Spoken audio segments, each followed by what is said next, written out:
Are you looking for an all natural skincare product to give you healthy and glowing skin? Well, I have the one just for you. Savannah Sweet Spot is an all natural skincare line made with some sweet and seductive ingredients like rose petals, cinnamon, and shea butter. And for the fellas, she didn't forget about you either.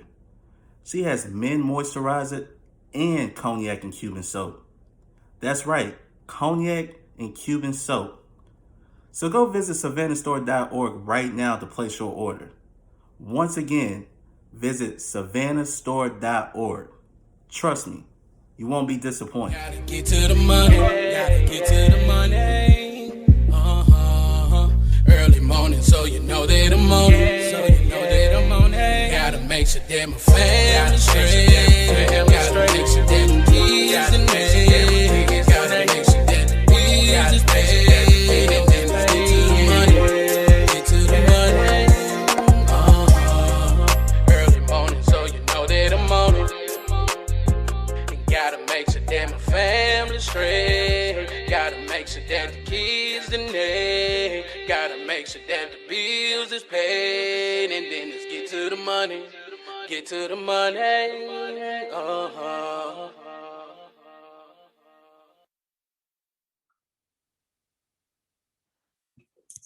Welcome to another episode of Drinking After Dark, a podcast where we discuss random topics while having a few drinks. I'm your host, Darius, and as always, drink responsibly. And y'all make sure y'all follow Drinking After Dark Podcast on Facebook, Instagram, TikTok. And y'all make sure y'all like and subscribe to Drinking After Dark Podcast YouTube channel. Tonight, we're doing something different for tonight's episode. We're doing the part 2 from last week's episode. But before we get into that, I got to introduce my guest. She's back technically for a third time. She's the owner of Savannah Sweet Spot. Give a huge welcome back to Miss Savannah Jones. What's going on?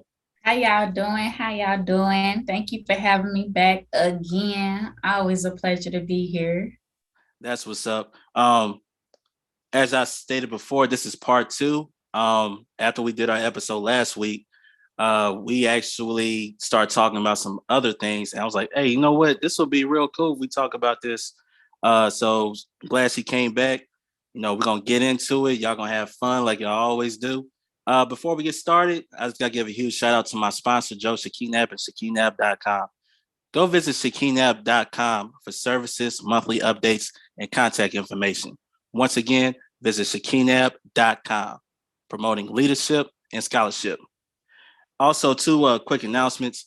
If you want to sponsor Drinking After Dark Podcast, please send a DM on Facebook and Instagram to Drinking After Dark Podcast for details. Also, new episodes are available every Friday on YouTube, Anchor, Spotify, Apple Podcasts, Google Podcasts, or wherever you listen to podcasts. So y'all continue to support, man. Tell your friends and family about it. You know, we're doing it. We're doing it over here, man. I'm having fun with it, and I hope y'all having fun too. So, Savannah, man, what you been up to? Well, just out here grinding, trying to keep up with the business. I just did my relaunch July 23rd. So all the products, new and improved website, everything's up and running. We back on the ground, everything available for purchase. So yeah, whether you're looking for something grown and sexy or something light and subtle, I promise I got some for everybody. So definitely check it out.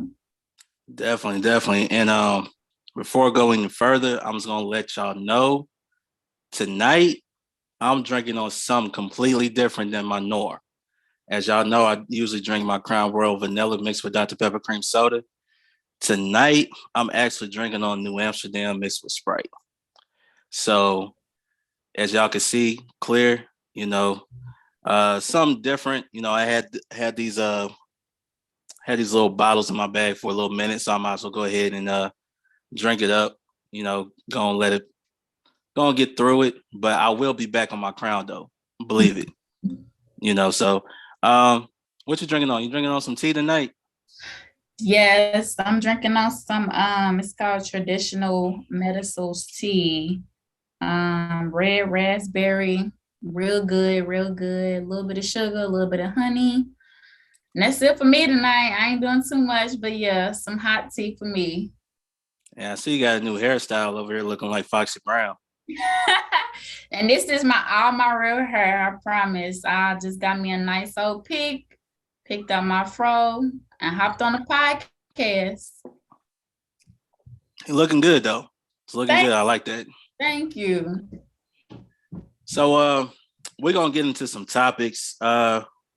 First topic we're gonna get into, we were actually talking about this the other day, was what was he talking about? We was talking about help me out. I'm lost. We was just talking about a little bit of everything. I know one of the topics that we was getting into, dang, we hit on so much stuff. Okay, so you want to just go ahead and start with Let's start. the Let's start with Beyonce and Khalees. okay, let's go ahead and jump into it. Okay, so if y'all don't know, Beyonce came out with a new album. Um, you got some people who like it, some people who don't, stuff like that.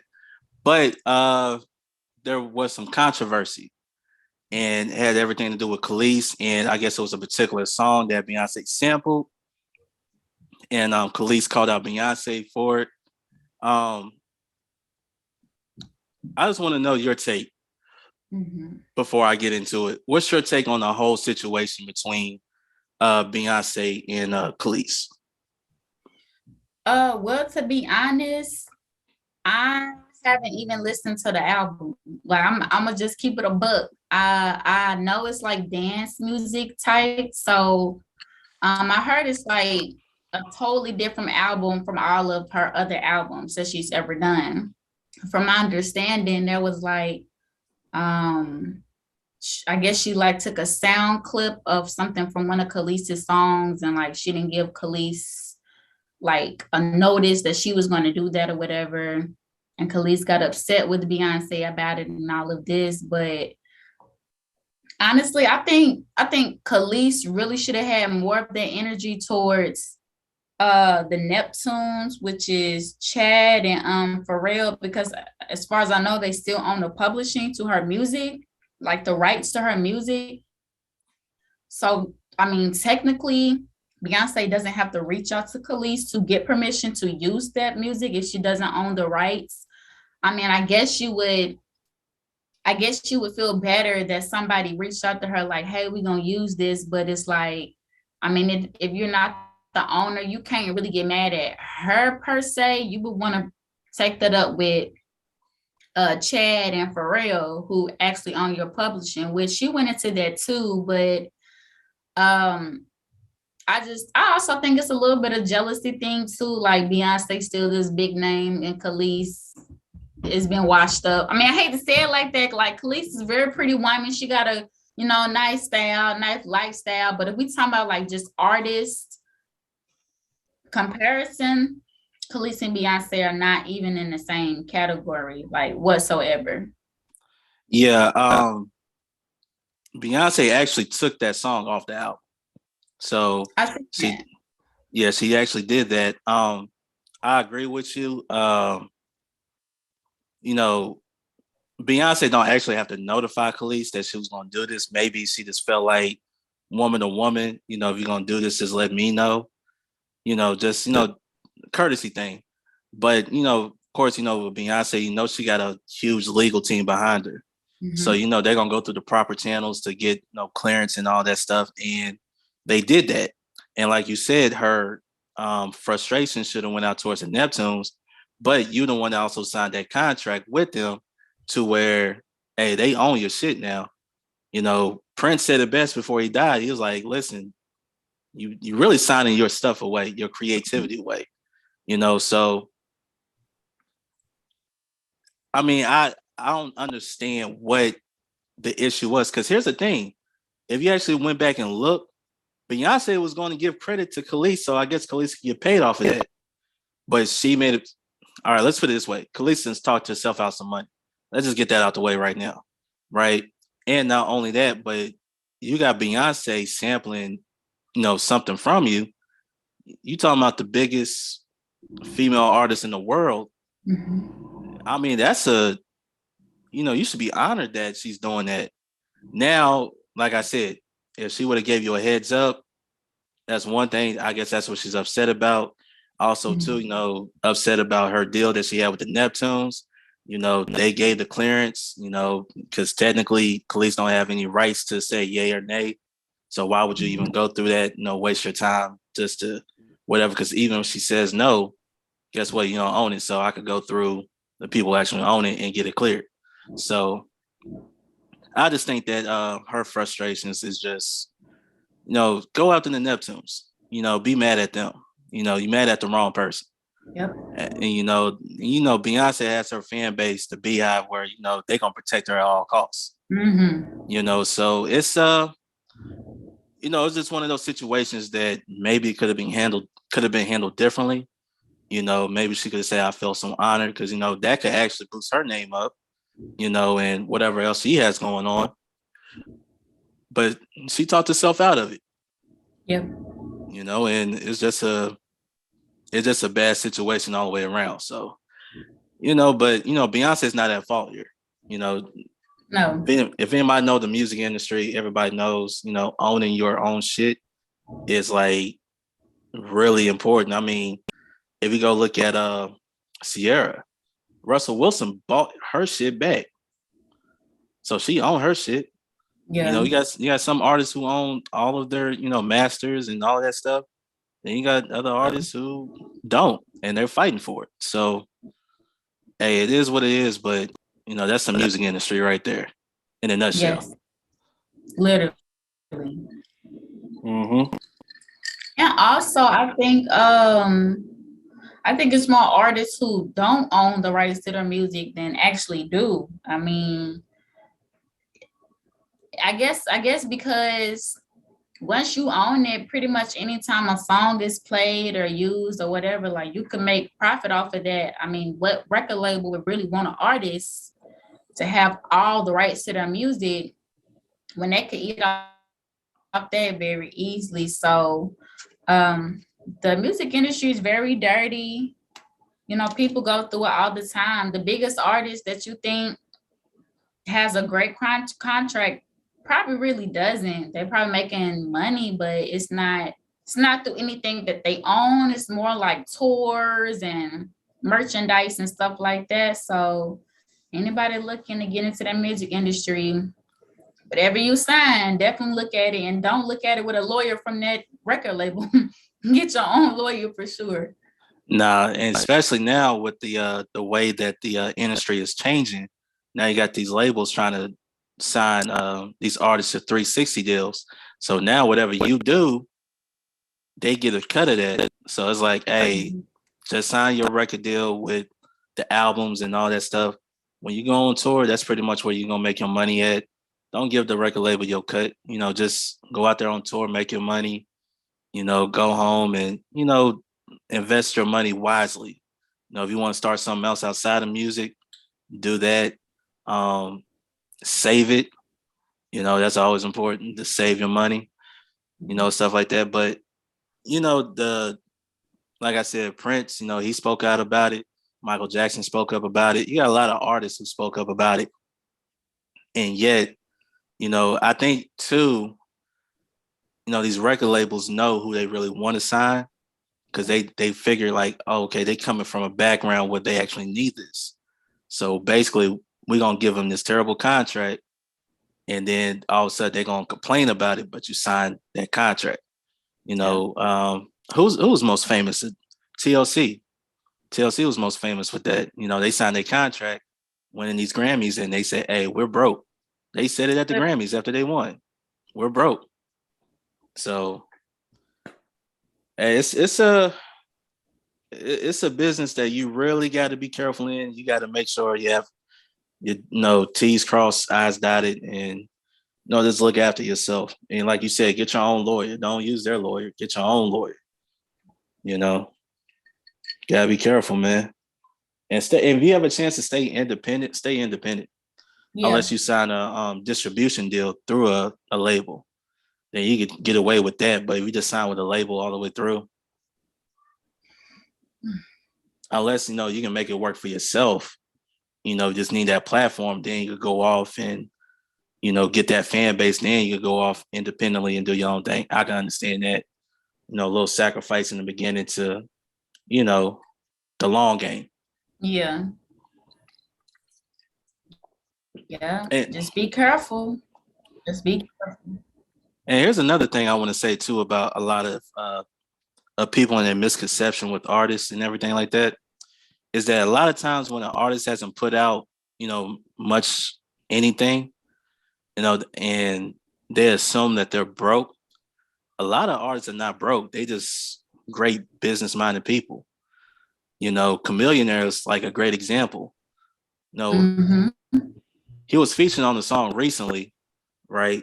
But before then, you ain't heard nothing from him. And I think one time, it was like a few years ago, he was sitting front row at the Warriors game. And people were like, what's he doing sitting in front row? How is he getting this money? Because, they assume that if you're not making music, you're not getting money.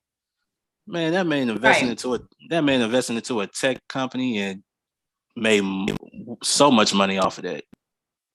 But he saw it early on, you know what I mean? So he used this platform to help him do other things. Now he doesn't need music to really, carry him through the rest of his life. So it is something to think about, So if you see somebody out there you haven't seen in a while, just know if they doing other things, you know what I mean? They're not just music. Music is the basis, but they're doing other things as Right. well.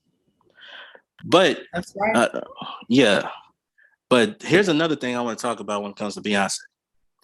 I'm the type of person that's upset. I get upset every time I hear the comparison between Beyonce and Michael Jackson. Mm. Like, like who's the better artist? Who was more talented? It's like, first off, let's get one thing straight. Okay. Beyonce is a great artist. Okay. A Mm-hmm. great artist. But nobody is Michael Jackson. Let's get that out the way right now. Because here's the thing, Michael Jackson, you look at his career from Jackson 5 to his solo career, right? Mm-hmm. There's only maybe barely a handful of artists whose catalog can compare to Michael Jackson, right? And like I said, you're gonna have Beyonce fans out there that's gonna defend Beyonce at all costs, saying she's better. I'm saying to myself is until Beyonce sell out an entire country, I don't see anybody on that level. Yeah. So let's stop the comparisons between Michael Jackson and Beyonce. Because Yeah. Beyonce, to me, she's a better singer than Michael. Ever since Michael got his nose job and all that stuff, you could tell singer Yeah. wise. But the young Michael could sing. That boy was a singer. Yeah. Beyonce, to me, she's more talented vocally. But from Okay. an entertainment standpoint, Michael could command an entire stage, a big ass stage by himself, and people will fall out.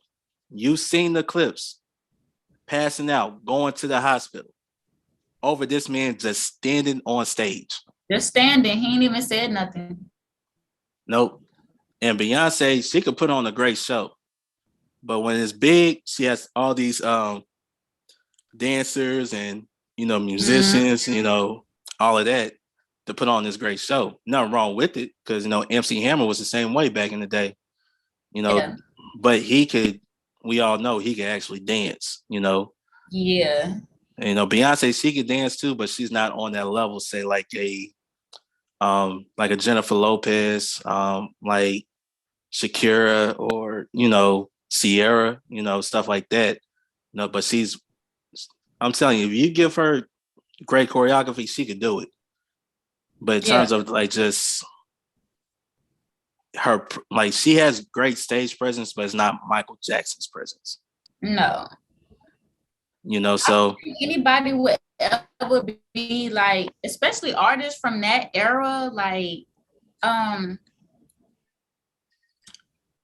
people were held to like a different status then to now. And okay, for example, people like Michael Jackson or James Brown or like Little Richard, or even if you're gonna throw like in Elvis Presley, even though he's a big thief, um, those people really had like people in like standstill shock when they would perform, like people going crazy, just like doing the most just to go see them. And we talking about people who really just perform like with themselves. It wasn't like a big orchestra or band or nothing like that. I mean, it was just kind of them. I mean, outside of the Jackson Five, I'm just talking about them individually. Yeah, people would do the most to go see them, and but I don't think nobody is going to be able to top Michael ever. I just don't see it. Like I don't see anybody having that type of impact. I just don't. Like I know we got some great artists now. I'm not gonna not give nobody their flowers because they definitely deserve it, especially if they've been putting in their work. But just overall, everything from childhood all the way up into death. I mean, the man was in his 50s and still had people like head over heels about all of his music. Even with all the allegations and everything like that, you still had like die hard, and you still do die hard Michael Jackson fans. Yeah, exactly. He's the day he died, I remember watching TV, and out the blue they said Michael Jackson died. Nobody like they were like, wait, what you mean he just died? Like cardiac arrest. It was just out the blue. Like this man was healthy when he died, right? And at that moment, I felt like the world was about to end because you saw the whole world was just like, are you serious? Mm-hmm. You know, and I heard it on BET at that time when they announced it. Mm-hmm. And then I turned it on, you know, it was on every major news outlet out. It was just like crazy. And even to this day, you know, his music is still so supreme to where when you go back and you look at all his videos, his albums, I mean, you really can't touch, first off, from a video standpoint, you really can't touch music videos when it comes to Michael. Because here's the thing, like, Beyonce, like I said, I'm glad she's still putting out great albums because, you know, in the era where it's like singles driven, the fact that you can still put out great albums, I think is amazing. But even with that said, I don't know an iconic Beyonce video that you could go back and say that is so iconic that this, you know, catapulted her to the top or whatever, right? You know, but when you go back and look at Michael Jackson, you can name off I don't know how many videos, right? Thriller comes to my mind. Remember the Time comes to mind. Yep. Scream, you know, Yep. You have what else? The Smooth Criminal. That was basically a mini movie, right? Yeah. Well, really, all of his videos were. Yeah. I mean, it was just like outside, let me see. Don't Stop Till You Get Enough. That was off the first album. Then when he came out with Billie Jean, right? And then all of a sudden, once Thriller came out, which took the world by surprise, right? Even when I go back and watch that video, when I was a little kid, I was scared of that video. But when I became an adult, I started laughing at it because I'm thinking to myself, how did they just do choreography coming out from the ground? When do they practice? When nobody's around? They just in the cemetery at night? Like, look, we gotta do these steps. We gotta get this shit right. And all of a sudden he turns into a dead man and they just start. I don't know if I was in that situation, I don't know what I would do. If I see dead people just start dancing out of nowhere in the middle of the street. They popping, they locking. I don't know what to run or take my phone out and like, hey, this is going viral right here. I don't know what to do, but it's an amazing video, right? And then one of the most underrated, videos? It was Ghosts when he did Ghosts, right? I don't think I've seen that video. Yeah, it's where everybody in the neighborhood, they go up to this mansion and they want this guy to move out the mansion.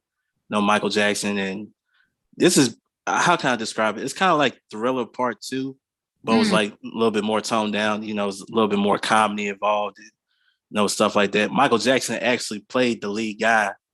He was in this whole suit. yeah, I didn't even know it was Michael Jackson until they said, "Oh, that's Michael Jackson." I saw the behind the scenes stuff. I yeah, should have known when he was moonwalking as that guy and stuff like that. But yeah, but that was like underrated. But it was like he puts out great content, yeah. right? And he really puts thought. He really put thought into whatever he's doing, But for me, I like Beyonce. I just know, to me, her most iconic video might be the first solo video she had. Crazy in Love. Yeah, I think that's probably the one right there. But Yeah, yeah, but even then, Janet Jackson has more iconic videos than, say, a Beyonce. But that's just the course of time that we are today, because there's so much content out to where you can easily move on to the next. That stuff doesn't stick with you. right, right. But they But are iconic though. Like you can put out content, but you not necessarily gonna be an icon. Like Michael Jackson, Janet Jackson, and Beyonce are very iconic people. Like they hold weight in their music. So you can't just not give them their flowers because they wholeheartedly deserve it. It's just they're not the same. Like Michael Jackson, Beyonce, and Janet, they all own their own type of music, but Michael Jackson always gonna reign supreme. It just is what it is. It's not like he asked to be that, he was just being an artist and he just happened to be top notch. Like, and this just was what it was. yeah, yeah. And you still got, here's the crazy thing. They had this guy, I think I saw on TikTok. He put on makeup and the hair and all that stuff to turn into Michael Jackson. Mm-hmm. Looked exactly like Michael Jackson. Scary as shit.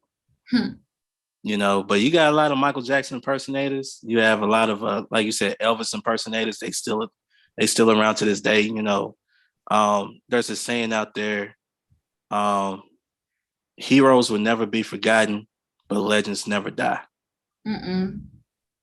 So, it's and I think, Beyonce is gonna be on that level, but she still has a lot of work to do. I mean, she's still young. Yeah. And, she still got so much to bring to the table. And it's like, even, can we say, is it still the best yet? Because you never know. You don't know what she's working on. She could be working on something right now after, she just put this out, like, yeah, I can still put out albums. Yeah. But yeah, she go back and all of a sudden she could arguably create the greatest album ever in music history. You never know. So, no, but yeah, let's stop the comparisons between, the two. Yeah. Two different artists. We all know Michael Jackson worldwide is, you're not gonna get bigger than that. But Beyonce, she holds her own. But sticking with Beyonce. How would you rate these three? All right, I'm gonna put three names, rate them from 1 being the best down to 3.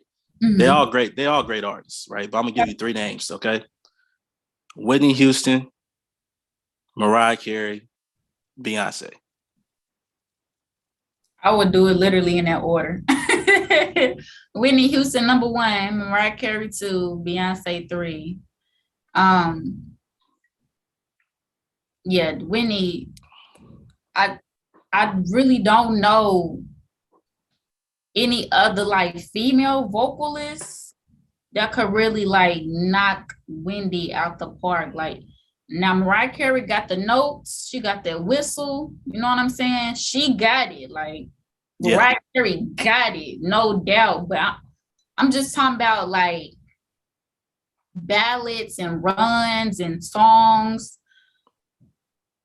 Whitney is just, I mean, she's it. I'm sorry. Like it's nobody was topping Whitney. I'm sorry. I know that's kind of wild, Now we got some good artists. We got some great female artists. Even some artists before Whitney, you know what I'm saying? Like the Aretha Franklins and all of them, phenomenal. Still not topping Whitney, in my opinion. They're just not. Yeah. Yeah, Whitney had the golden voice. I just call it what it is. She had the golden voice, and She was like the female Michael Jackson, in my opinion. Like, oh when yeah, it back in comes those to, days. yes, like her range of voice and just those notes she could hit, nobody was topping that. Like, I'm sorry. No, I mean I can't be mad if somebody want to put Beyonce first. I can't be mad. Somebody want to put Mariah Carey first. I can't be mad. You know, listening to all three, of course, you could tell Whitney's voice was clearly the strongest. You Mm-hmm. know, Mariah's voice is the most versatile. Mm-hmm. You know, stuff like that. You know, Beyonce, I think she's great at her range and what she does. Mm-hmm. You know, now when it comes to like, if you were to say who had the biggest song out of the three, I think you can only say it's going to come down between Mariah and Whitney Houston in terms of whoever had, because you have to say one song, right? You had to pick one song. You say this is the biggest song out of the three. I don't think, I'm gonna say, how can I say? Not too many people would say a Beyonce song would be better than Whitney Houston's cover of "I Will Always Love You." You know. To what? I mean, Mariah Carey has so many great songs. I don't know which one to Mariah pick. Carey has a catalog out of this world, but I don't even think, like, I Will Always Love You. I knew that song before I even should have knew that song. Like, that's how much it was still getting played after it had came out. Now I know basically all of Mariah Carey songs, or enough of them, but I Will Always Love You by Whitney Houston. I mean, You know who's people the still play original? it at their weddings. You know who's the original singer of that song, right? Who? Dolly Parton. Oh, wow. I'm glad it went to Whitney. It's I think Dolly Parton wanted Whitney to sing that song because Dolly Parton came out recently and said that she wanted Beyonce to do the remake or cover of Jolene, which is like one of her biggest songs in her career. Mhm. You know, so you know she loves these artists. Like you could tell she listens and follows them and all of that. Mhm. But yeah, that Whitney Houston cover. I mean, I think that song saved the movie that she was in because nobody talks about that movie, The Bodyguard. I Nobody never talks about it. watched it. Yeah, it's nobody really talks about that, but they talk about the song and that song. I mean, like even when you hear it to this day, it gives you chills. Yes. You know, I think Mariah Carey's biggest song, I think, is her Christmas song, "All I Want for Christmas Is You."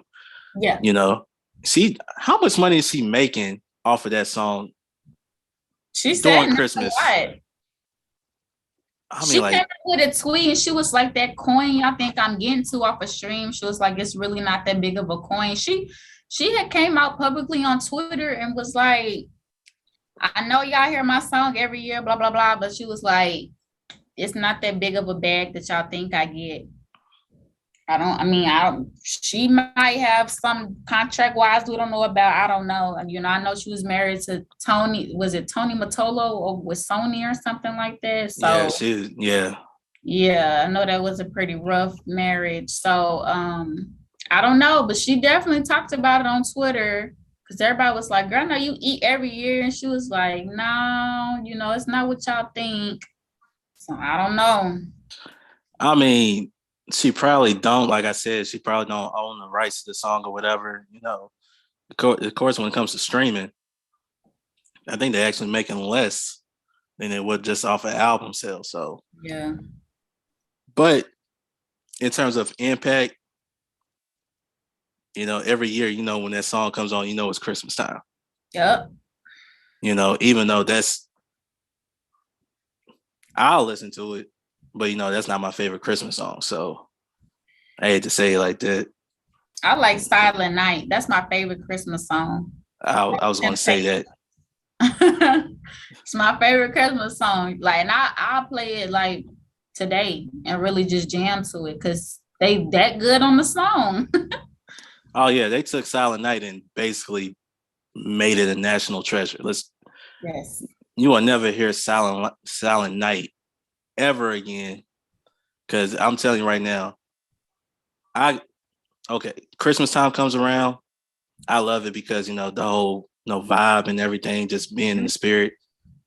But anytime that song comes on, as soon as you hear that first note, Yep. you like, oh shoot.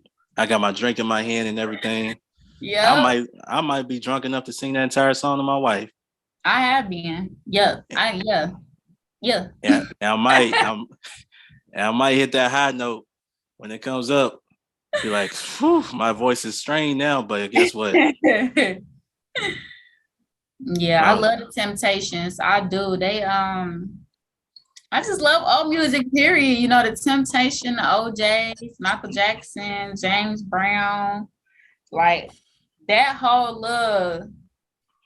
like the 70s, 80s, 90s era. It's just that music. It was pure talent. Like no people, like nobody really was even Roger from the group Zapp and Roger, even though he was doing the voice box, like they still had hits after hits after hits. Like, oh man, that production was so crazy. I love Zapp and Roger. Like and my favorite song by them is from the movie Thin Line Between Love and Hate. Like they have a song from the movie called A Thin Line Between Love and Hate. And I swear I play that song like every day because it's the truth. It really is a thin line between love and hate. And just, I miss male R&B so much. Like I miss when guys really used to could sing, sing, and I miss guy groups too. So when I can hear like H-Town and Silk and all of them, I'll be like, whoo, just bring me it do something for me. So I love it. Well, I'll tell you this right now. Those old groups, they do something for you. I'm not gonna sit there and lie. Especially, back in the early 2000s, LimeWire was popping, everybody was downloading music and all of that. And you're gonna get your slow jam CD together, and one of those groups you're gonna have on there is H-Town, then you're gonna have Silk, and then messing around, you'll put who else on there? Jodeci on there. Oh yes. And then put some Keith Sweat on there. Yeah. Back then, you did put R. Kelly on those CDs as well. Yeah. So, it was those songs that will always continue to be played.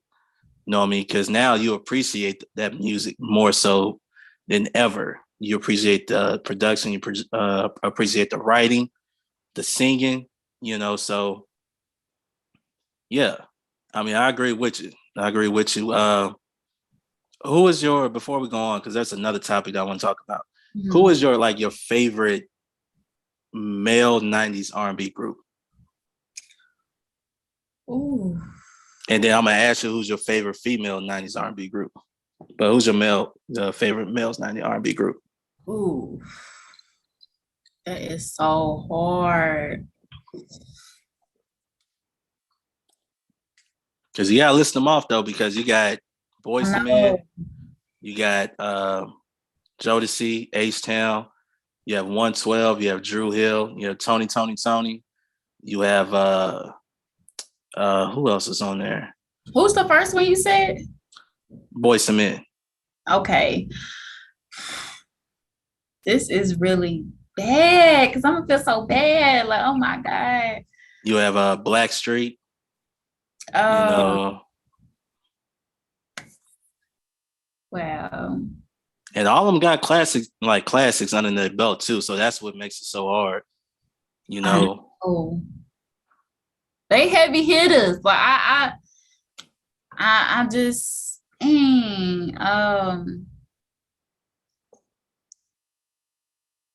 All right, I'll make it easy on you because I don't want you to stress yourself out trying to think. Is Zapp and Roger considered a male group? Yeah, but they're 80s. Oh, you right. Okay, so to be honest, the first song that I heard growing up was H-Town. Like my first male group song that I listened to was Knocking the Boots. Shouldn't be listening to that shit. I know. And I heard, I was like, hold on. What did they just say? And I swear, like after I heard it the first time, I replayed it like 10 times every day. So just based off of that, I will say H-Town, but Silk, like, oh my gosh. If that's what you're going with? Yes, that's like one of my favorite songs by Silk. Man, shoot. Listen, it's all about making babies over here. Freak me. I don't care what anybody say. You like Jodeci? Oh yeah, Jodeci go in though. Yeah. But I'm gonna tell you who else I like though. I like Tony. Oh yeah. Oh yes. Just Me and You. Yeah, that's my favorite song by Tony. Yep. Never Rains in Southern California, Anniversary. Yeah. Lay Your Head on My Pillow. That's they got some songs as well, but yeah, H-Town, I think one of the most forgotten, I would say. Because if you take, like you said, they have a lot of great songs, you know, Knocking the Boots, Part-Time Lover.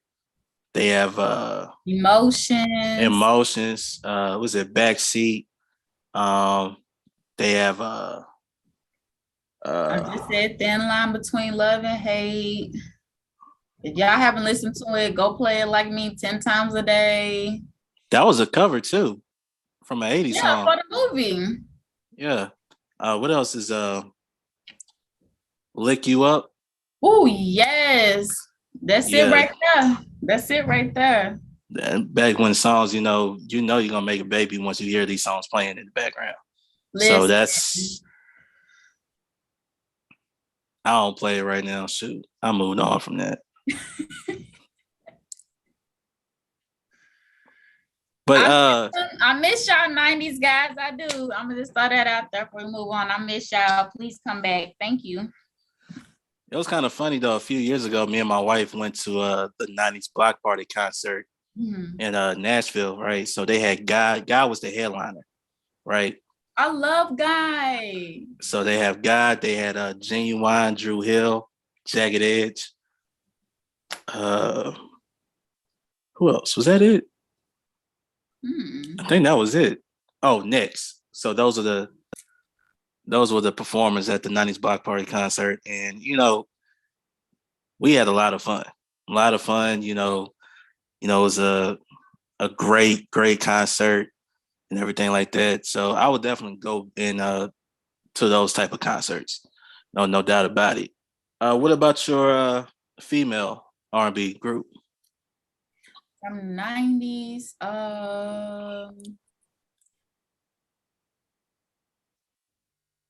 Escape.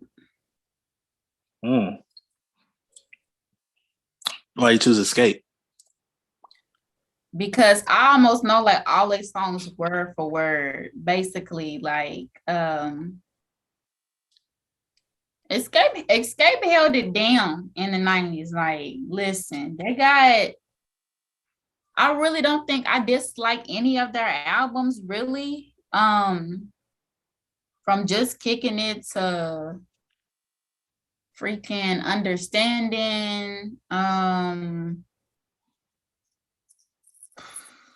I mean, it goes on and on and on. Can't Hang with MC Light. What else? Tonight, that's like one of my favorite songs by Escape. I love Tonight. Yeah, I love Escape. I do. That's what's up. You know, like I said, 90s, that entire decade, you know, you had so much great talent to where it was just you know, you had to bring it because the competition was so heavy.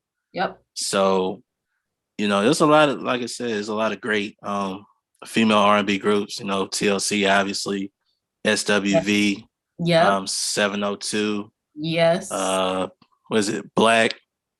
Um, I feel like, who is it? Brownstone. Yeah.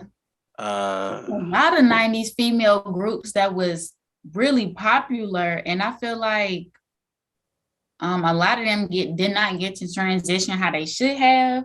Of course, you know, bad contrast, what we literally just discussed and all of the stuff like that. But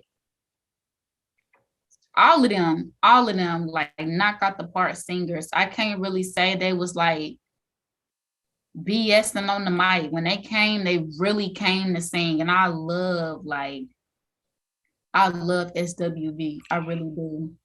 I forgot In Vogue too, 90s. In Vogue, yep, In Vogue, yeah. Giving him something he can feel. Definitely like my favorite song by them.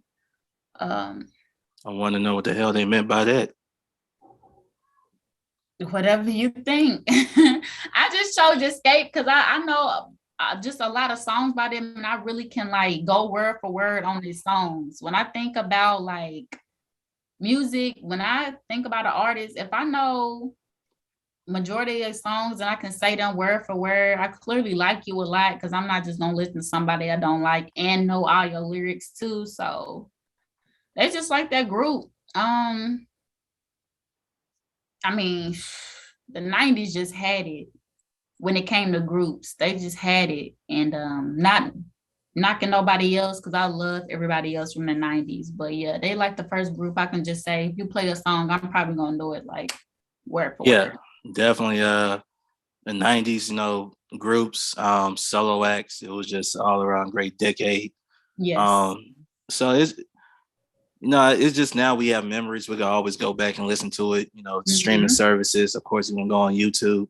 You go on there, listen to their music as well. So, you know, it would never be forgotten. You know, there will No. always, you can always access your favorite artists. You know, stuff like that. And you know, they also, you know, Destiny's Child came in the 90s and everything like Yeah. that. So they gave you some of and the best thing about the 90s is that a lot of groups were different. You know, they weren't the same. Even though they could sing about the same thing, but they came at it differently. You see what I'm saying? So, you know, there was a difference between, say, H Town versus Boys to Men. Yes. There was a difference between, say, Silk and who else? Probably like Drew Hill in a Yes. sense, right? You know, so it's like Jodeci and Tony, you know, come at you differently. Yes. So it was that balance. So you wouldn't like today's music is like the same Yep. all over. But they gave you that balance to where, you know, somebody's giving you something different to listen to. But I would say this before we go on to the actual next topic. One of the songs from the 90s, I think it was the 90s that came out. Uh Adina Howard. She's a great artist. I think she's an artist that vocally she could hold her own because she's Yeah. a great singer.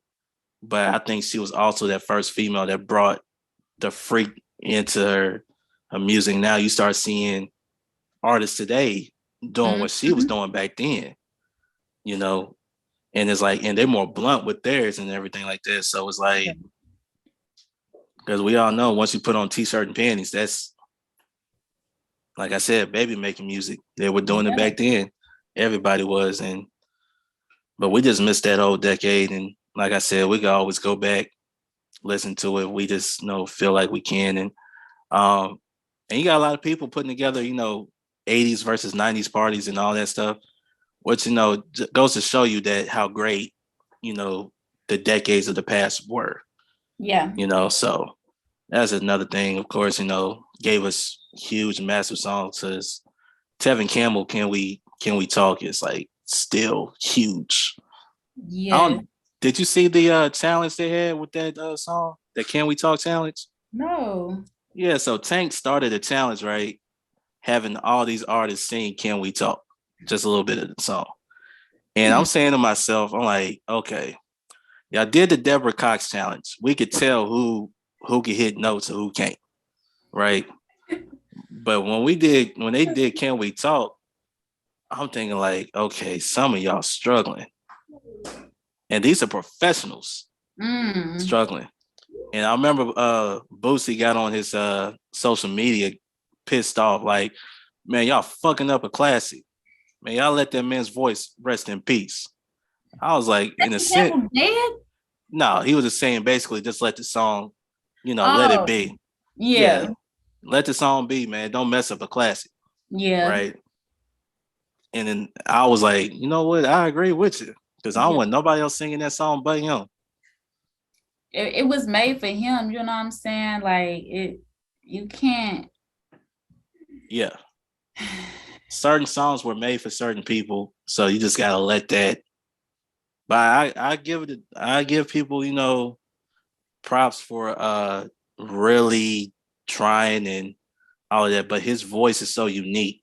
When he sings that song and you could tell he would go up to a whole nother level. I think the person that came closest to it was Mario. I think he was the one that came closest to really doing that song. But even with that, hey, you could tell that song was just for him and let that be. All right, so let's move on to the next topic. There's some news that came out about a particular rapper back in jail Oh for Lord. charges for allegedly basically what he was put in jail before in the past. You want to bring it up because you brought this up to my attention. Yeah, so basically our good 90s, early 2000s, you know what I'm saying? Mystical rapper. I Smell Smoke, one of my favorite songs to this day. He's I think he getting hit in like with the R. Kelly charges. Apparently, he's repeating the same kind of things he did back in the day, his actions. And I think Mystical like what, 50, 51 years old? I don't know, but I think he's around somewhere up there. Yeah. So apparently he's, being charged with R and what is it? I think was it possession? I don't know if he had anything in his possession, but I know he was definitely charged with that. I know like he had like a hairstylist that stole like 80,000 K from him or whatever. And like him and his bodyguards like forced the girl to do some things on them. And yeah, so How does a hairstylist steal 80,000 from you? I think she was counterfeiting checks. Oh. Yeah. And he found out, and instead of like taking her to court and actually winning that back plus more, he made her do certain stuff. And I'm like, well, that was dumb because you could have won all your money back plus more, but now you have charges on you and all of this stuff. But I think I don't know why he's back in jail kind of for the same things he's been accused and charged for. But I definitely think people get into just a certain level in their mind. I guess when they become famous or used to be famous, they probably like still feel like they can do certain things and kind of get away with it. And it's like, it's not even how they go, whether you got money or not. If you do wrong, it's gonna catch up to you anyway. So I want to see it play out. I really do. I want to see what Mystical got to say. I want to see how everything gonna go for him. I like Mystical's music. I do. You know what I'm saying? But I just don't know, how far this case and all these charges are going to get. I just don't know why he feel like he got to keep repeating the same stuff. But here we are. Yeah, it's an unfortunate situation, no, we don't know all the details and everything. He just it's all allegedly. It's all alleged. Crimes that he committed. So, me personally, I'm not gonna really comment until more details come out. I know you got a lot of people that's gonna just automatically just comment. Because it's a hot topic. So of course, if you're in that business where you have to talk about entertainment news and all of that stuff for your platform, I'm just gonna wait and just see how things play out, and then I'll give my 2 cents on it. Just like with the whole R. Kelly thing. Um, well, hold on. Okay, with the R. Kelly thing, that was kind of like you knew they were coming after you after what happened in the early 2000s. Yeah. So at some point, somebody in your camp has to really, be your backbone and keep you on the straight and narrow, which obviously didn't turn out that way. Um, but even now, just like once it's going through its process and then we get more information, I will comment on it. But right now, I'm just going to just leave it alone, and we'll see what happens. So you never know. You never know. But yeah, he was charged with it long time ago, and back with the same charges. So we'll see. We'll see how that stuff goes. I smell smoke. Yeah, you just hate to see stuff like that. Like you said, they get to a certain point, and it's just like they feel like they can't be touched, right? And it's like the law don't really care about your status. They could go after anybody, especially these prosecutors that's trying to make a name for themselves. Yep. So shoot. You just gotta be careful, man. Actually, when you are at that certain level, you have to be even more careful. Yes. Especially you're in the public eye. I mean? It's just unfortunate that they think like that. But hey, we can only comment till after the fact. Once the results are in, then we could comment on it. All right, so let's go on to the next topic.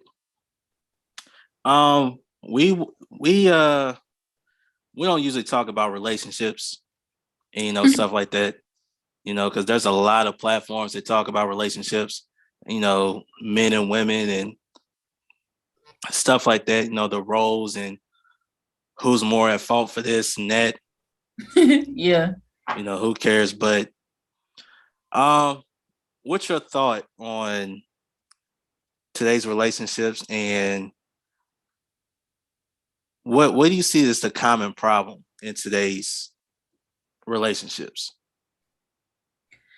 I would, in my personal opinion, I honestly think there's like a war on sexes. Like I think men and women have. I think it's honestly, I think it's been a war on men and women for a while now.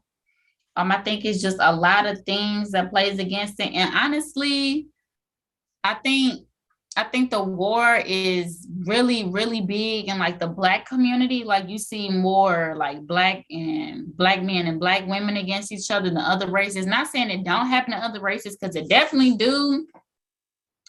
But I think people just lack accountability, responsibility, and respect. So you really got to have all three to really maintain a good relationship. So if you don't even have all three when you are in a relationship with somebody, it's not, I mean, no relationship is perfect, but those are like the three main things that'll keep y'all at least steady. And I would say at a good standstill, because if you're not accountable for your actions, if you're not responsible for what you do, and if you don't respect yourself or the person that you're with, I mean, it kind of doesn't even make sense to be in that relationship, because what is the point? Like that's kind of the three main things, in my opinion, that you should be doing in a relationship. So I think a lot of people just don't have it, or they're not willing to do it. So, and I just think I honestly like the red pill talk. Like I like that. What is that? The red table talk? That's what you mean? No. Like, The red pill? What is yeah, that? like, so basically the red pill is like when guys going, like, it's called the manosphere, where guys go and they just talk about basically just like these relationships that they have with these women. And it's like basically just exposing, I guess you could say, like, exposing women or whatever. You know how females just be like, men ain't shit, they no good, and they have like all these horror stories of like all these relationships they've been in with men and how they was done so dirty. Well, like the manosphere is kind of like the same thing, to where guys like come together, you know, they talk about how they've gotten better in relationships, bad relationships that they've been in, things they do to stay in relationships, or things they do to stay out of relationships. Um, I like the topic. I do. I like it. I think I like it because I'm so used to just hearing one side of a relationship as a woman. Typically, when women tell you about their relationship, they usually only telling it from their point of view, and you never get to hear like nobody else's point. So when I can finally hear guys like talk about their experience from their point of view, I love it, because I'm like, okay, it makes more sense. Because I mean, I had to say it, but like women are typically more pandered to, and like they're more of the victim in relationships. It's like they usually are like the more battered ones. But when you start talking to a lot of guys, you be like, oh my God, you went through that? And it's like, guys don't get as taken as serious when they be like, yo, I'm really in a bad relationship. It's like, oh, you should just suck it up. Versus if a woman says she's in a bad relationship, everybody and their mama lining up to like help her out, you know, give her resources. And it's just like, I love to hear the other side of the story. I feel like everybody should tell their truth. Yeah, and not only that, but I think a lot of people have they have unrealistic expectations, and I don't think they know what true happiness is when it comes to relationships. So a lot of times, you know, you got a lot of I think what also gets in the way too of relationships are standards. You know, in terms of, you know, you looking for, let's just say women are looking for a particular guy. He has to be this tall, make this amount of money, you know, has to have this house, drive this type of car and all that stuff. But yet what they're not looking for is a man, like you said, gonna respect you. Is he gonna, you know, love you, be committed to you? You know, he's gonna be faithful, honest, you know, all those things that money can't buy. But you're looking for the material things that you think, you know, those material things that he can offer is gonna make you happy. Not knowing that, hey, yo, he got all these things, yeah, but this dude could turn out to be like OJ. Right. So it's like, you know, you gotta be careful what you ask for at times. And, you know, if you sell like a real expectation of your relationship in terms of not no financial or anything like that, not the material things, but in terms of what could truly make you happy, you know, coming from that guy, then I think everything will be fine. But you got a lot of men and women, you know, they allow, I hate to say it, they allow social media influence their relationships. You know what I mean? Because you got a lot of people, they're always posting this, that, you know, on a boat over here in another country or city or whatever. And it's like, that's what they think that you should be doing. And it's like, no. And here's another thing. I'm gonna say this. When you go on your first date, and if a person, let's just say if a guy decides to take you out and he takes you out to a real nice restaurant, that's his choice, right? But don't demand a 5-star restaurant on the first date. Unless you want to pay for it. Yeah. Unless, you know, y'all, you gotta work your way up. Let's put it that way. You gotta work your way up to that 5-star restaurant. Because I'm not gonna sit there and pay all that money just to get to know you.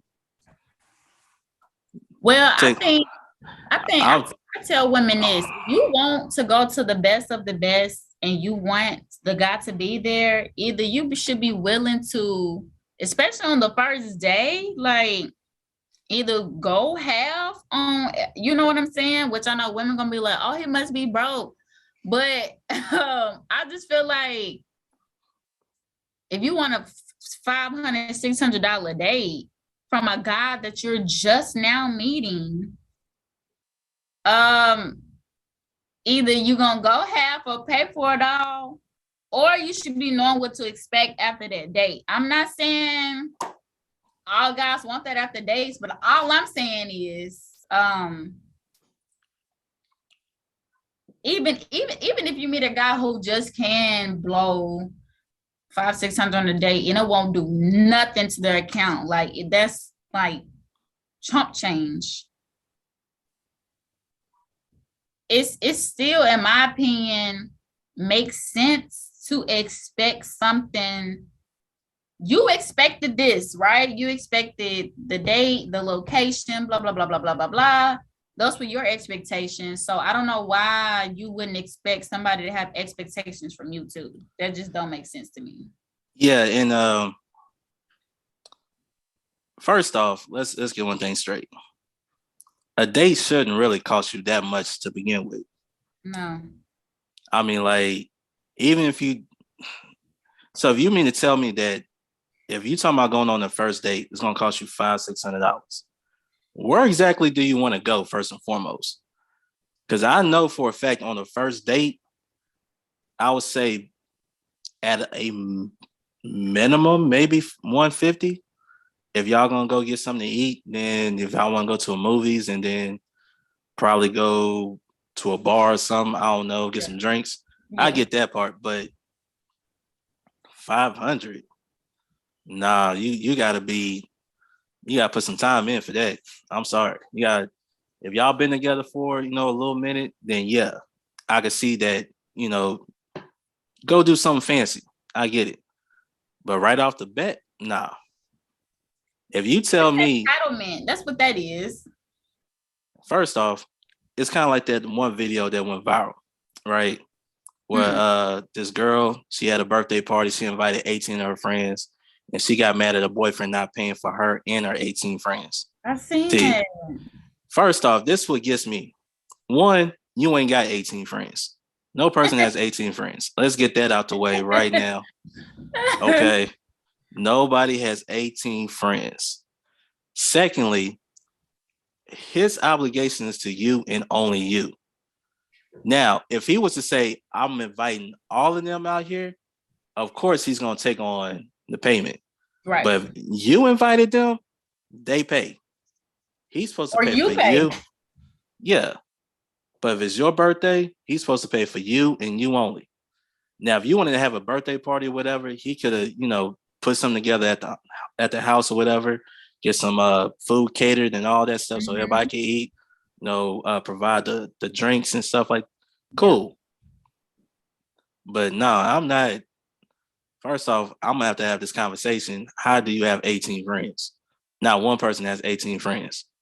You might have 4 max, like actual friends, like your real friends. So let's get that out the way. Some of these people, you want to cut some of these people off. So let's get that. I don't see how that happened. I honestly thought it was a skit. Like, I was like, is this even real? Because I'm like, real? I guess it was real. And you got to be careful, too, because there's a lot of stuff they're putting out there. It seems real, but it's an actual skit. Like the whole McDonald's thing. They said that was a skit. I was hearing about that, and that was crazy to me too, that whole situation. But first off, let's I'm gonna say this because I'm, of course I'm a married man, I'm a father as well. Yeah. If a woman has multiple kids by multiple men, and that one father brings his child something to eat, he is obligated to that child and child only. People No, were really mad at him though for that. I wouldn't say I got into it, but like somebody was mad at me on social media because I was just like, she's entitled and he don't have to do nothing for the other kids. And it was like, no, that's wrong. Okay, like I get it. You know what I'm saying? If you know it is other kids in the house, and I guess the situation is bad, it would be considerate to bring all the kids some food because you don't want the kids looking at you side-eyed and you want to call those divisions because what that mean? What the hell that mean? Listen, I'm gonna tell you why. Because first off, if my responsibility is to that kid and kid only, we now here's the thing. If you knew I was going to McDonald's, you could at least like hit me up and say, hey, listen, can you get the other kids some McDonald's? I'll right, give you the money back for the other kids, and then we'd be cool with that. No, this man just like, hey, listen, my child said, they were hungry. I decided to bring them something to eat, and he even said, hey, why don't you bring him out here so he can eat something so you don't have to eat in front of them. he And did. that's that.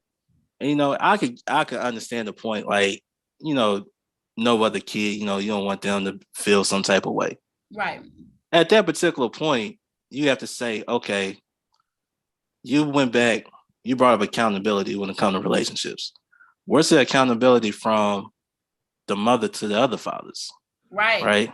And that's another point I was bringing up. I'm like, well, does she hold the same standard for the other fathers too? Like, if one baby daddy come over, do they all also have to feed the other kids? It's just like, and I'm thinking she get food stamps. I'm like, well, why can't she keep the food stamps? Can she not manage them properly? It's just like questions I was asking, like, why is you so mad at this man? Scared or not, let's just say it was real. Why are you so mad this man really want to feed his child? Like, that's crazy. Now, granted, you already knew what type of woman she was when you met her, and she already had you kind of walked into it. So I can't necessarily feel bad or sorry for you because it's like, what did you really expect? So he definitely getting what he deserved, but at the same time, it's like, well, he seems to be an okay guy. He's trying to at least take care of his child in particular. So you do have to acknowledge that. Like, I'm pretty sure all her baby daddies is not doing that. So why just bash him for, taking care of his one child? And I get it, that's his siblings or whatever. Cool. Totally understand. You don't want nobody mad. But do you require the same thing out of your other 3, 4 baby daddies that you requiring out of him? And why are you not managing your food stamps properly? It's just a lot of questions I had. You know why? You buying the most expensive thing off the food stamps and all of that. That's what it is. But I said this too. I actually made a TikTok and I said it that this is the reason why you have to be careful who you have kids with. Whew, Lord, yeah.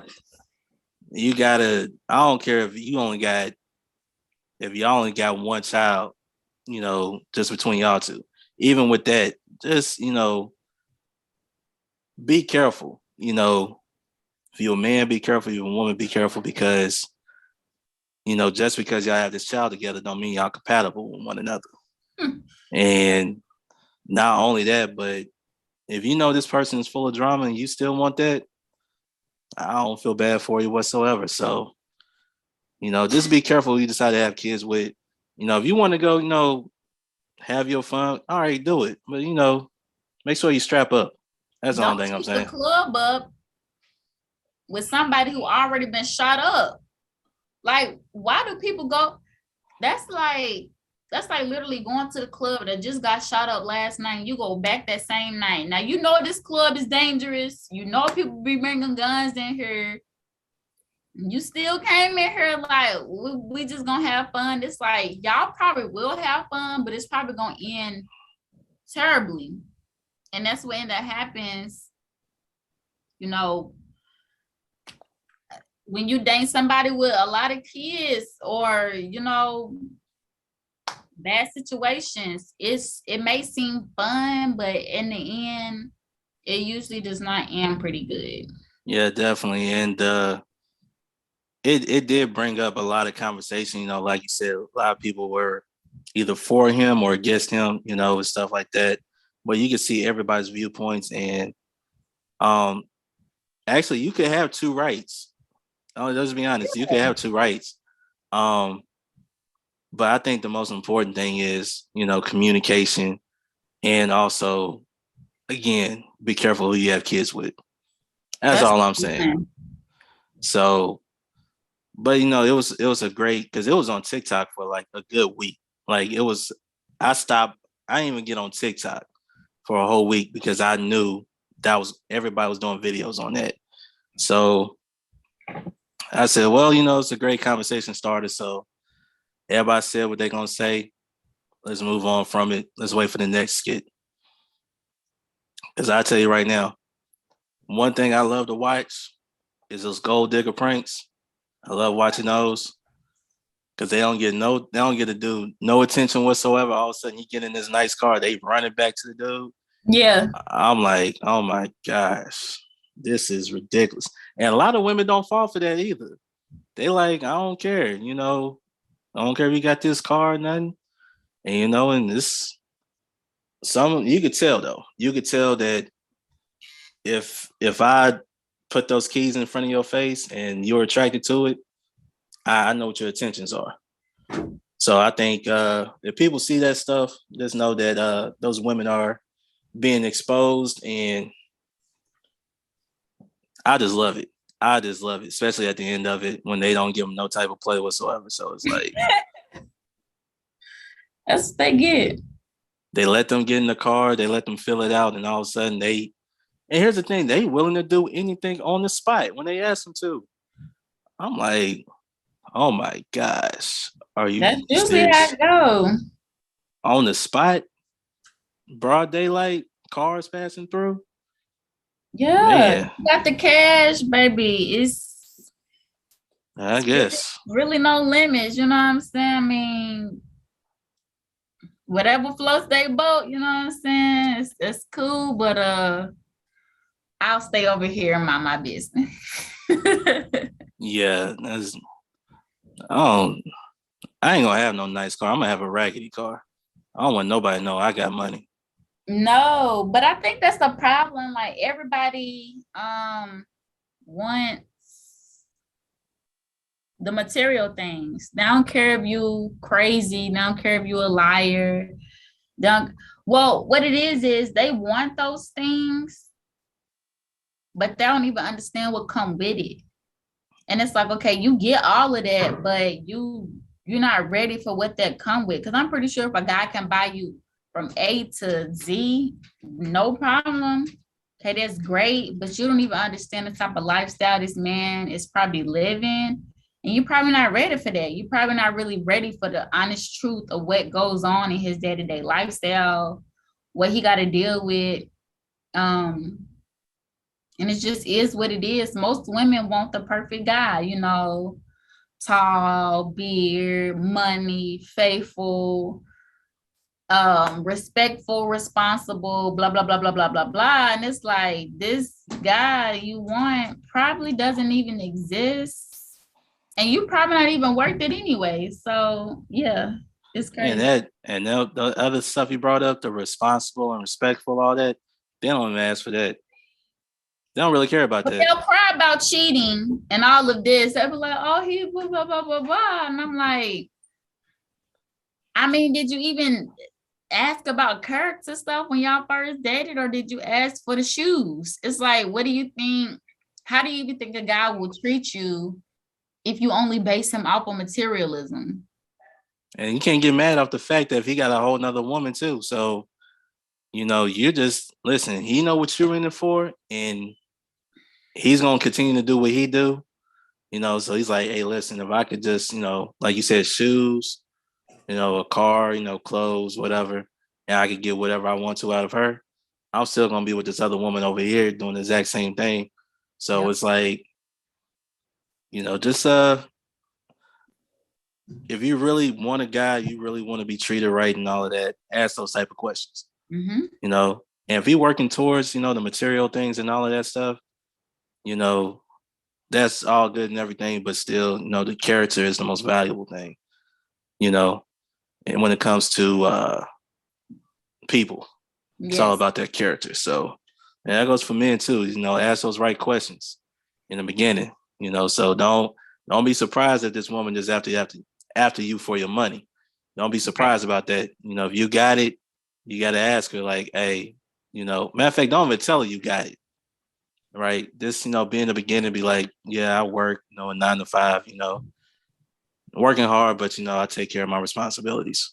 And if she Yep. cool with that, then yeah, as time goes on, then you expose more of yourself. But Right. just men and women just test each other out in the beginning and see where their mind is at, and then you can tell if it's going to be real or not. Yeah. Not saying it's going to be perfect, but that doesn't mean it can't be great. Right. Exactly. Man, this is was there something else we were supposed to talk about? The naked graduation girl. Yeah. I'm glad Yeah. they took her degree. If I'm not mistaken, I think they did. They took it after she earned it? Yeah, I think based off of the photos, I could be wrong, but I think I read a story where they said they took her like credits and everything degree because of the photos. Man, I seen the photos and I was like, why? Why'd you do that? You could have did that off camera, right? Off campus, with your degree. They can't say nothing because, you're off campus. You're already done with the school. They Right. can't say nothing to you. But to do that on campus, and you don't think the alumni is not going to get mad, especially those boosters. A lot of people don't know every college, I don't care if it's a PWI or HBCU, they have donors. Mm-hmm. And, they see stuff like that, like, what's going on? This is how you handle your school and all of that. So, of course, those people are going to be mad. Probably the student body is going to be mad because it's a bad representation of their school. And Yeah. it's like, did the picture look good? Yes. I'm not going to sit and lie. But that's not the place to take that picture. Right. If, like I said, in your own bedroom, or if you want to be on a beach somewhere butt naked with it, celebrating, cool. Can nobody say nothing to you? But when you're doing on campus, I'm pretty sure that's a felony regardless, Yeah. So it's like, it was just a bad look overall. Yeah. Did they talk about I don't pressing get why charges? she was trying to do it on camp. She was saying it was for body positivity. Okay, I'm all for that, but what does your degree in that school have to do with?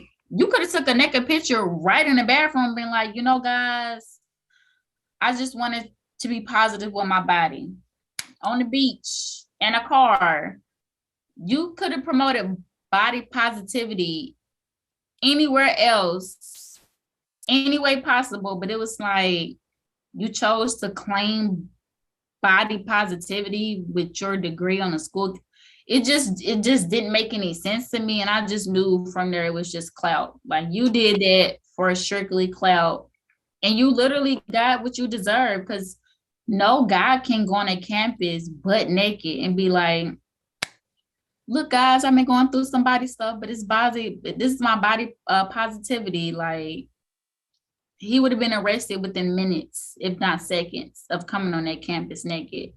So the fact that you actually got to take the pictures, post them, yeah, clout, it's one hell of a drug. Yeah, it's definitely a drug within itself. And I just want to know who the photographer is and how, if they agreed. Why would you agree to do something like that? I don't You know what I know. mean? I don't know. I don't know if it was a professional photographer or it was just somebody who had her phone, you know, and it's like, hey, take this picture. I'm gonna do it, this and that and the third. I don't know. It was just a bad look all the way around. And you gotta think too, at the Yes. HBCU, you know what I mean? It's kind of like it's already it's already hard enough for HBCU graduates to go out in the real world and get a job. Just like with any other college, it doesn't matter. Getting a college degree is already hard enough in itself, and to graduate and try to go out to the workforce is even harder to do that. But then you going out here, you doing this, and it's like kind of like giving a black eye to the campus. It's like it's it's really bad, and I think the PR department there has to figure out what to do and what to say and all of that stuff, and please their donors and all of that to like, hey, you know what? Yeah, you can still donate money. We corrected that problem. So Right. just do it. Do it on your own time. Yeah. Like I said, somewhere private. If you want to go to a new beach, do it there. But I don't see how, like you said, body positivity has anything to do with your degree. So like I agree with you. I think it's all clout. By the end of the day, and you got what you wanted, and also you also got what you deserve. Yeah. So you got the best of both worlds that way. And I don't think anybody, and if you agree with that, I would question you, because I'm a type of person that believes there's a time and a place for everything. Yeah. That's not the place to do that, right? Because even like if you were just a current student, they would have expelled you from campus. Right. Like you would have got expelled right there on the spot, because there's a well, anything, whether school or work, there's a code of conduct Yes. that you have to abide by. And that right there, I guess she figured she's no longer a student because she already graduated. Let me go ahead and do this. And like, oh, wait, nope, we're going to take that from you.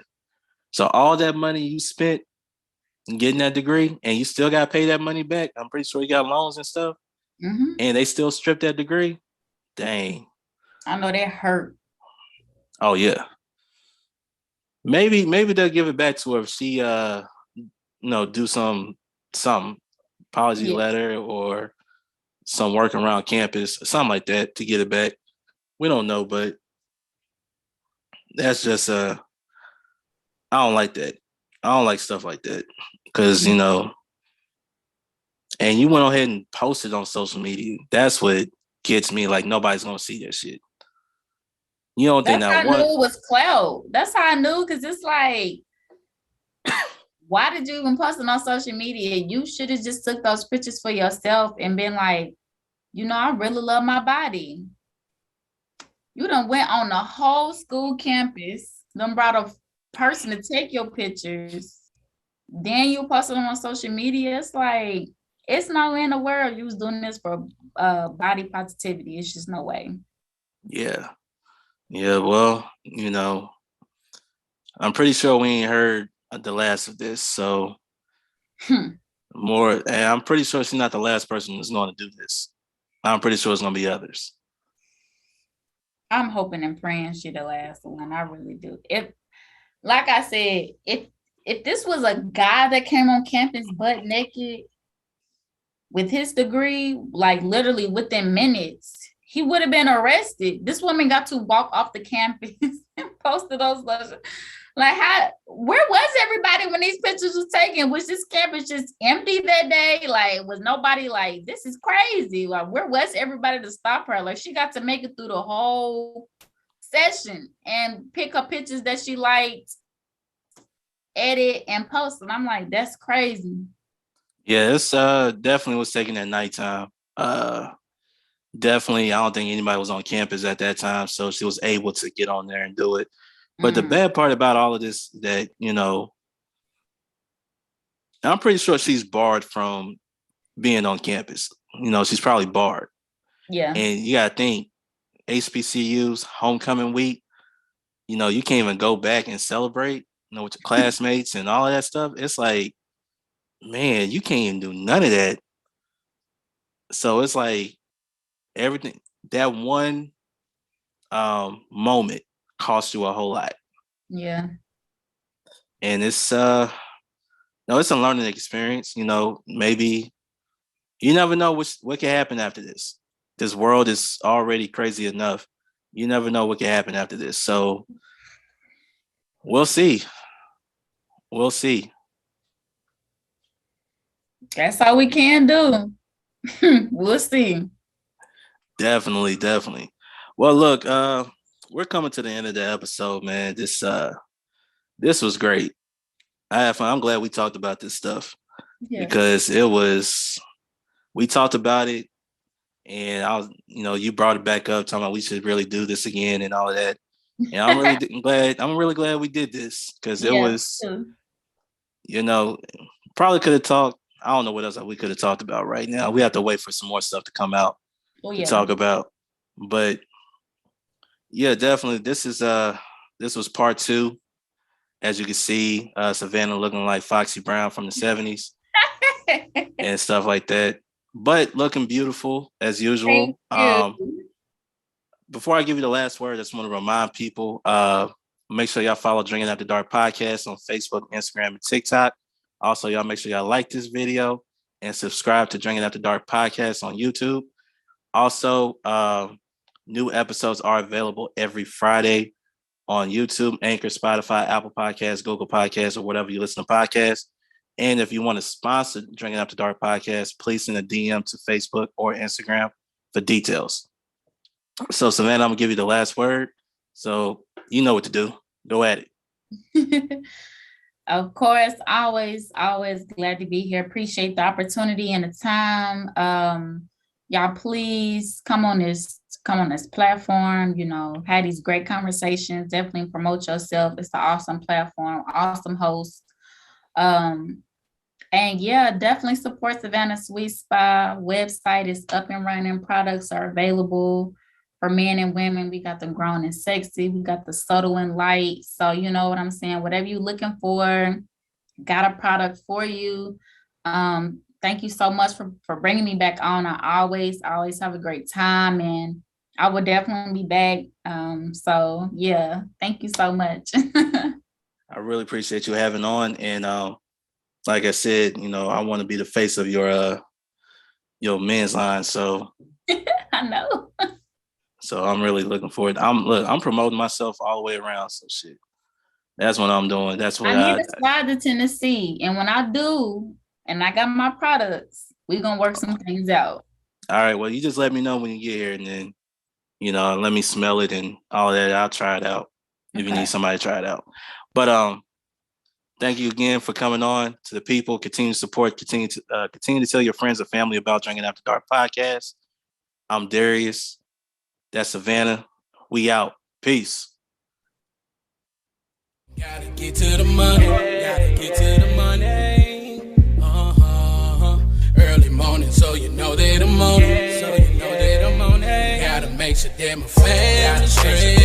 Gotta make sure that the kids and me. Gotta make sure that the bills is paid. And then let's get to the money.